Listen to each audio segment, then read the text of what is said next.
Toda a minha jornada na fotografia começou em 2006, quando eu decidi fazer uma viagem da nascente até a foz do Rio São Francisco, só fotografando gente.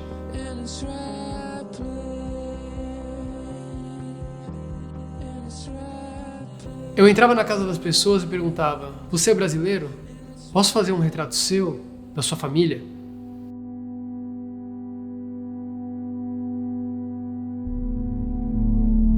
E nessa experiência, o mais interessante foi entender o quanto o povo brasileiro é incrível, como ele é forte e como que ele pode te receber de braços abertos.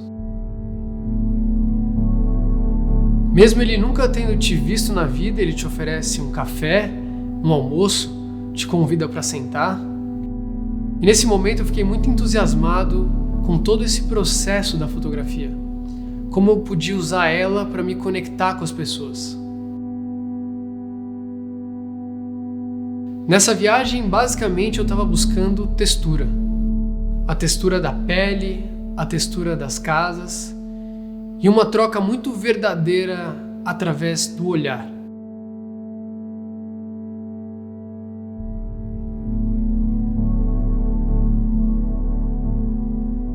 E quando eu voltei com essas fotos, eu acabei mostrando para várias pessoas. E a reação das pessoas foi muito legal. Porque elas falavam: o trabalho é natural, é verdadeiro e ele já tem uma assinatura. E esse era o impulso que faltava para eu realmente começar a trabalhar com fotografia. Bem no começo, um amigo meu me convidou para fazer uma fotografia com tinta. E eu não fazia a menor ideia que tipo de tinta que eu podia usar.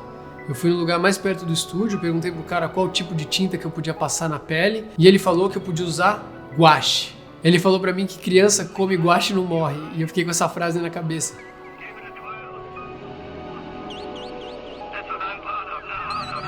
E quando a gente chegou lá, eu pintei ele inteiro de azul e joguei um balde laranja na cabeça dele. E esse foi o resultado da minha primeira aventura com tinta.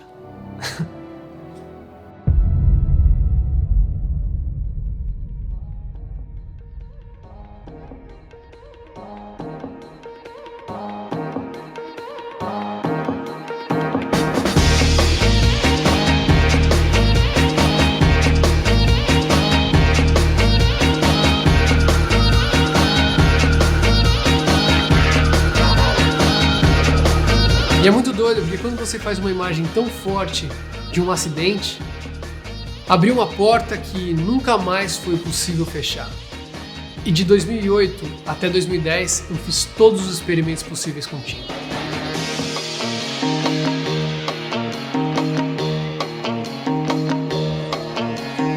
E várias celebridades quiseram participar do ensaio. E foi muito legal, porque me abriu uma porta gigante com a imprensa.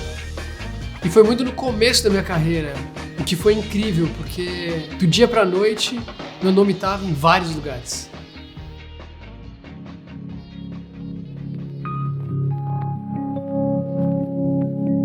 E uma das cores que eu estava tendo muita dificuldade de usar era o branco. O branco não se mistura muito com as outras cores e ele perde um pouco em profundidade, porque ele rebate muito a luz. E eu decidi fazer um teste novo, porque eu senti que a tinta ia craquelando conforme o tempo ia passando durante os ensaios. E eu achei aquela textura toda muito fascinante.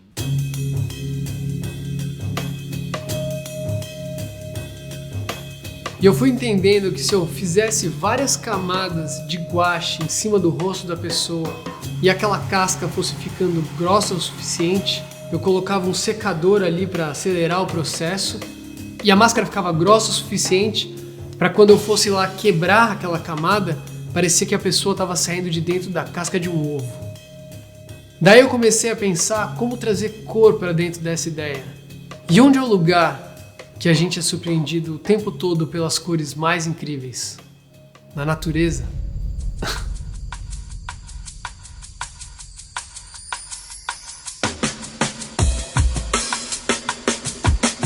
A natureza, ela é fantástica. Eu só queria colocar pequenos pedaços dessas plantas, insetos, pássaros em cima daquele rosto. E eu queria colocar essas partes dentro da cabeça do homem, porque eu queria que essa série falasse da relação entre o homem e a natureza. E foi assim que a poesia de Naive nasceu.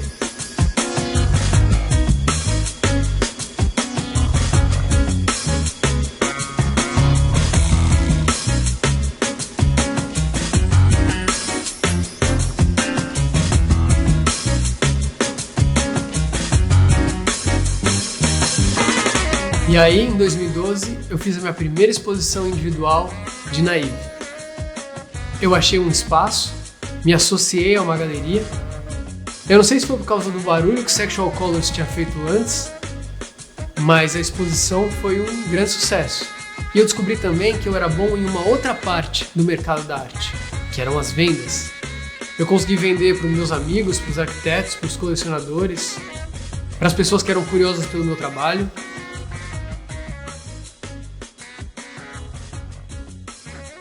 É muito doido pensar que um quadro seu está na parede da casa de uma pessoa, construindo uma memória afetiva naquele lugar. Um pouco de mim estava vivendo na vida de várias outras pessoas. E eu acho isso muito legal.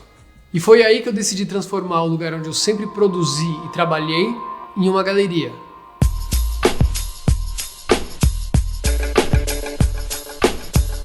No começo o espaço era todo meu, para mostrar só o meu trabalho. E aos poucos eu fui sentindo que a troca ficava um pouco vazia só assim. E eu decidi chamar e convidar vários outros artistas e fotógrafos que nunca tinham exposto antes para também fazer parte desse projeto. E essa troca foi muito gratificante porque eu aprendi muito com todos eles.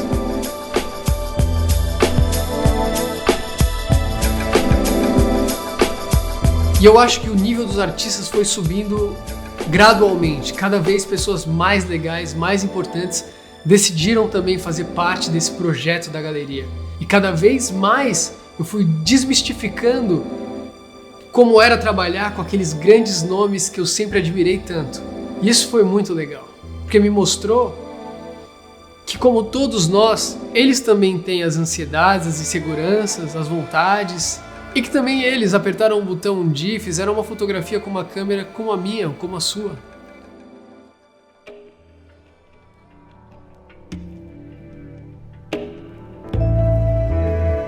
E aí eu comecei a pensar na pureza do corpo.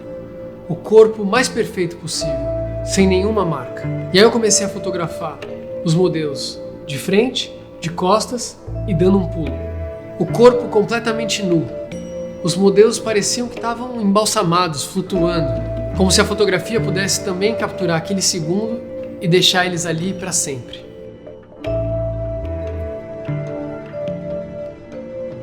É um momento em que as pessoas estão tratando as imagens demais, tirando todas as marcas e distanciando cada vez mais o que a gente vê nas revistas, na mídia, com a nossa realidade.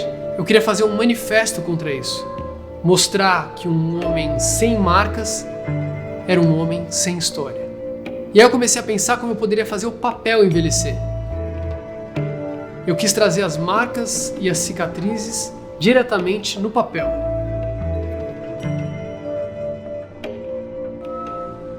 E aí uma pessoa virou um dia para mim e falou: "Você já ouviu falar da grilagem?" A grilagem é uma técnica de 1800, onde os grileiros usavam os grilos para envelhecer o papel e extrair madeira de forma ilegal no interior do Brasil inteiro. A técnica basicamente era um papel dentro de uma gaveta, cheia de grilos dentro, onde as fezes e a urina do grilo criavam uma reação química com o papel faziam com que ele parecesse ter 50, 100 anos de idade.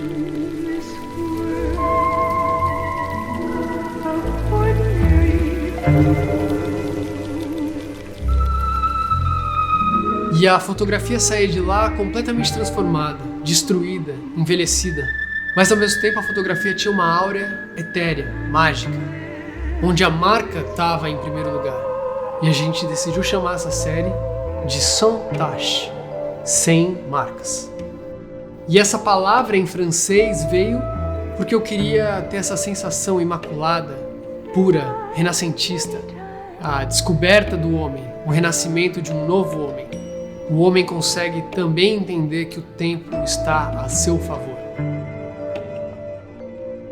O que eu busco com a minha fotografia é traduzir os problemas da minha vida, dos meus sentidos, o que eu estou sentindo agora. E é uma forma de eu me relacionar com os problemas que estão dentro de mim. É nesse lugar que eu busco traduzir, trazer a minha história. E quando eu consigo traduzir esse sentimento, eu vejo que a minha audiência também se conecta com ele, porque elas também pensam e sentem o que eu sinto.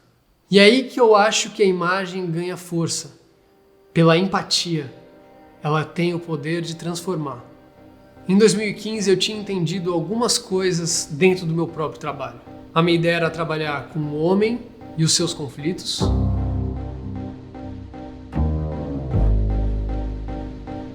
Então nesse momento eu comecei a trabalhar com um novo material. Eu decidi usar a linha. E era um movimento circular, contínuo, da linha enrolando na cabeça dos modelos. Ela era uma sensação nova, diferente. Eu estava usando a linha como tinta. E isso tinha tudo a ver com o universo do meu trabalho.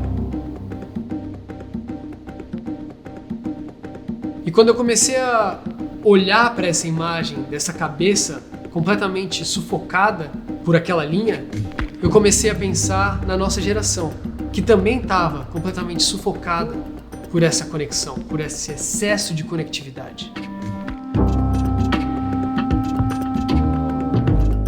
Então eu decidi chamar essa série de I Am Online. Eu também quis me colocar nessa primeira pessoa, porque eu também me sentia sufocado por causa desse excesso de conexão. O tempo todo me sentindo obrigado a me comunicar dentro do meu universo social. Ah, você foi em tal lugar, você viajou para lá, você tá malhando, você tá se cuidando. E a gente tá sempre querendo mais seguidores, mais pessoas para influenciar. E parece que a nossa presença virtual é mais importante do que a nossa presença real. E é muito difícil entender o que todas essas cobranças fazem com a nossa cabeça hoje em dia.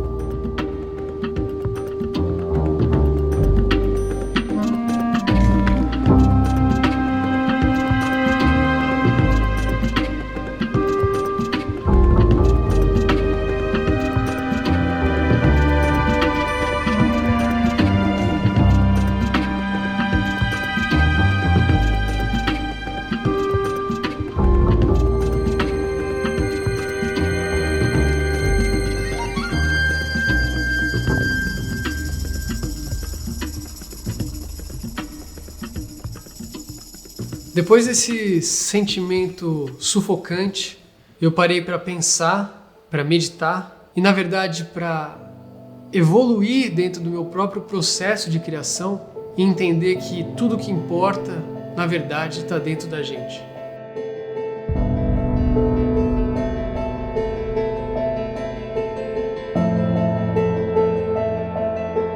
Parece simples falar assim, mas foi uma busca pessoal muito importante para mim, que se converteu na minha série I Am Light.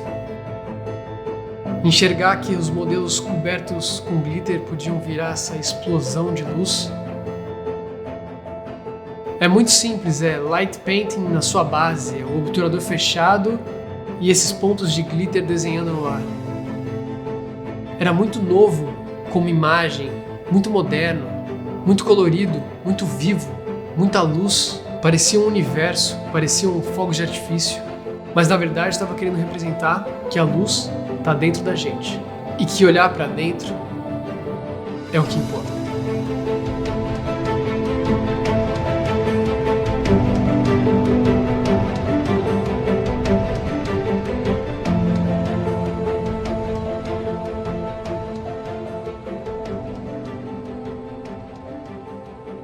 Durante a pandemia, em isolamento, eu produzi uma das séries mais difíceis de toda a minha carreira. Somos significa o só separado por um M que encontra um outro só do outro lado. Essa palavra é um palíndromo. Você lê ela de trás para frente e vice-versa. E esse vai e vem é muito como a vida, essa troca contínua, e que estava tão distante da nossa realidade ali enclausurado.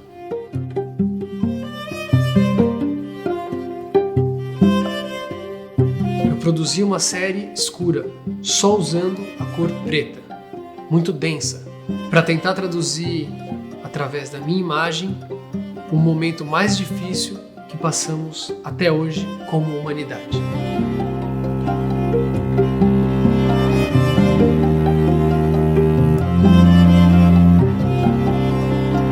A necessidade que cada um teve para entender que para você estar bem, eu também preciso estar bem. E vice-versa, nós temos um que cuidar do outro.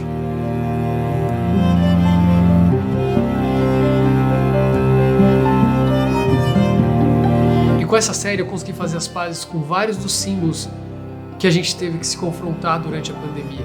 O M, que separa as duas partes que estão só, também representa a mão, a mãe, o medo, a máscara, a morte, que querendo ou não, é o lugar onde todos nós vamos nos encontrar. E fazer as pazes com a morte também é entender uma forma muito mais presente de viver a vida.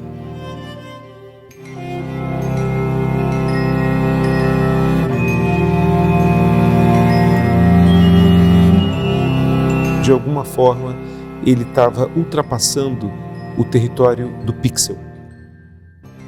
Isso eu achei refrescante. No momento em que tudo foi se virtualizando, tem alguém jovem que está abraçando um processo que resgata a matéria. A pandemia, ela é um elemento simbólico, mas o isolamento é uma coisa muito real, né? Ninguém passa por uma situação de clausura, né, sobre uma situação de aprisionamento, sem viver alguma espécie de trauma.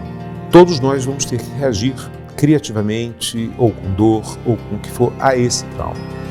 Durante esse período de clausura, né, o Gabriel se viu sozinho, desafiado a tentar continuar a produzir. E ele vai trabalhar esses fragmentos, né? Essa tentativa de contato, essa tentativa de chegar a esse lugar. Eu simbolizei isso com a ideia de bardo, um lugar entre a morte e o renascimento.